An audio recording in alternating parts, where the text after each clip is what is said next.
Você já pensou o que aconteceria com seus animais se você não estivesse mais aqui? Se você morresse primeiro que eles? E herança para o pet? Será que existe? Será que funciona? Bom, tem muita gente pensando sobre alternativas para diminuir essa angústia, principalmente aquelas pessoas que vivem sozinhas. E a gente vai te contar agora o que realmente funciona na prática. Será que testamento vital? Será que seguro? Será que herança? Agora no E aí, Bicho.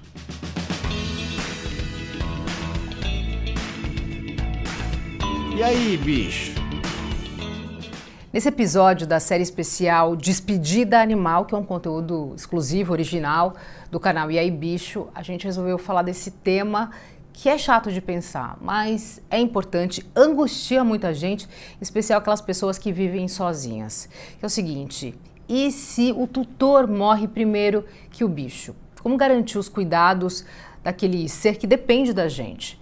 Bom, nas redes sociais muita gente fala de testamento vital, mas será que funciona? Será que é isso mesmo que a gente tem que fazer? A gente foi procurar a Priscila Agapito, que é uma tabeliã de notas. Ela explicou exatamente o que funciona na prática. Não existe no Brasil a possibilidade de você deixar um patrimônio para um animal. Não existe. Então a saída, o remédio que a gente fala é deixar a herança para uma determinada pessoa com a condição de cuidar do bichinho até o fim da vida do bichinho, ou seja lá que condição que o testador, que a pessoa for deixar. As pessoas chamam vulgarmente esse documento como testamento vital. Só que o testamento, ele é um documento que a gente faz para valer depois da nossa morte, tá certo? Esse documento que as pessoas chamam de testamento vital, na verdade o nome correto dele é diretiva antecipada de vontade. A diretiva antecipada de vontade, que a gente chama vulgarmente no cartório de DAV, é um documento no qual você vai prever o que você gostaria que acontecesse em caso de incapacidade sua. E você pode até falar, olha, eu tenho uma conta corrente em tal banco que eu autorizo que essa pessoa mexa para manter esses bichinhos que estão sob a minha tutela.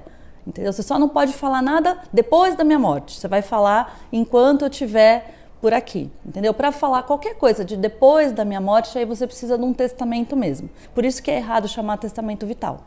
A Priscila também explicou que documentos de próprio punho têm valor, mas são muito mais difíceis de serem executados e principalmente garantidos para que aqueles seus animais recebam o tratamento que você deseja. Se você não for dispor de mais nada, se você simplesmente quiser falar apenas isso, de depois da minha morte eu gostaria que tal bichinho ficasse sob os cuidados de tal pessoa, você pode fazer até um outro instrumento que chama codicilo, que ele é um mini testamento, entendeu? É uma coisa que você pode fazer de próprio punho e vai falar em relação a isso. Mas eu também não indico assim muito, porque quando você faz um testamento público no cartório, que é esse que tem força executiva, que o tabelião de notas, que é um profissional do direito, pouca gente sabe que o tabelião é um bacharel em direito que prestou um concurso público e está aqui para atender a comunidade. Quando você faz um instrumento desse perante um tabelião, a gente informa uma central nacional de testamentos. E aí, quando a pessoa morre, vai ser aberto o inventário dela, essa central obrigatoriamente é consultada. Então, esse testamento sempre vai aparecer e ele é de cumprimento obrigatório. Se você faz um testamento particular, que é o que você escreve de próprio punho, ou mesmo um codicilo, esse papel pode se perder. E aí a executibilidade dessa sua vontade fica um pouco prejudicada. Não é tão garantido quanto fazer um testamento em cartório. Fora do Brasil, tem casos, né, que são famosos, como, por exemplo, a cantora Taylor Swift, que dizem que tem uma herdeira, que é a gata dela, um patrimônio de quase 100 milhões de dólares. Aqui no Brasil, às vezes surgem algumas notícias. Por exemplo, em 2022, a ex-presidente da Academia Brasileira de Letras, a Nélida Pinhon, ela faleceu e deixou 4 apartamentos, mais os direitos autorais da obra dela, para os cachorros. Só que quando você vai avaliar ali certinho o que aconteceu, é que ela deixou para uma pessoa que ela conhecia, para tomar conta e também gerir os recursos para cuidar dos animais. Então os apartamentos não podem ser vendidos enquanto os animais viverem. E isso, inclusive, tem uma prestação de contas na justiça. Mas aí você pode dizer, mas e como é que fica a herança, mesmo que seja na tutela de uma outra pessoa, se você tem outras pessoas, por exemplo, os filhos dessa figura que morreu, também para dividir a herança. A Priscila explicou. Se você tem filhos, você não pode deixar 100% da sua herança para uma outra pessoa. Você tem que reservar ao menos 50% para esses filhos. Então o tabelião ele vai te orientar a fazer dentro da lei. E aí ele se torna incontestável, porque você vai fazer dentro do que a lei permite. Agora, quem procura normalmente esse tipo de serviço, sabe quem são?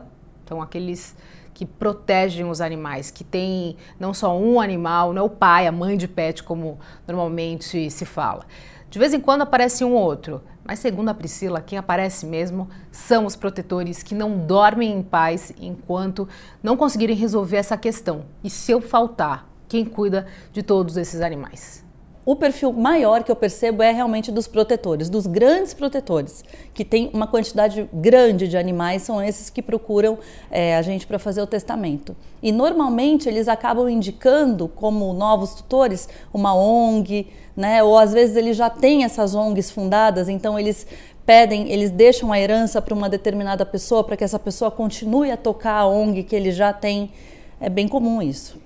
Bom, mas aí você pode pensar, sou uma pessoa comum, sem grandes recursos, não tenho herança para deixar, tenho algum dinheiro na minha conta. Tá, o que eu faço? Porque vivo sozinha e tô aqui numa angústia. Se eu morro, acontece um acidente, a gente pode morrer a qualquer momento, o que vai acontecer com os animais? Não dá para contar com ninguém, com nenhum amigo, nenhum vizinho, nenhum familiar. E aí? Então, o mercado já coloca algumas alternativas. Por exemplo, seguro. E aí existe um seguro que chama vitalício para o pet, para o animal de estimação. E aí a pessoa diz tudo que ele come, coloca ali remédio, quais são as necessidades e previamente já sabe onde esse animal vai ficar caso ele falte. Vamos ver como é que funciona. Quando o tutor contrata a Pet Assist, ele recebe uma carteirinha do pet, com os dados do pet, os dados dele, os dados da apólice que está protegendo aquele pet.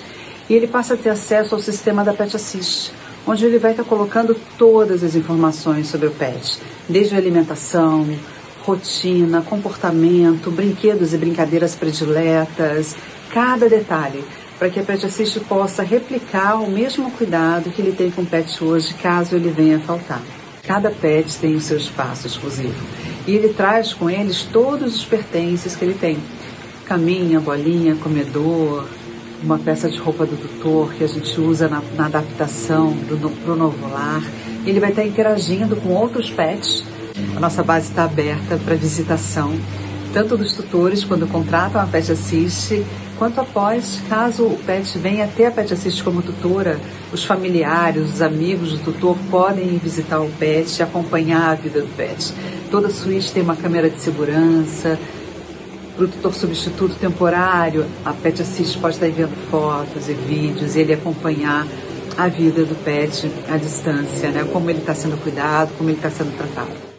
Existe, por exemplo, preços a partir de R$50, né?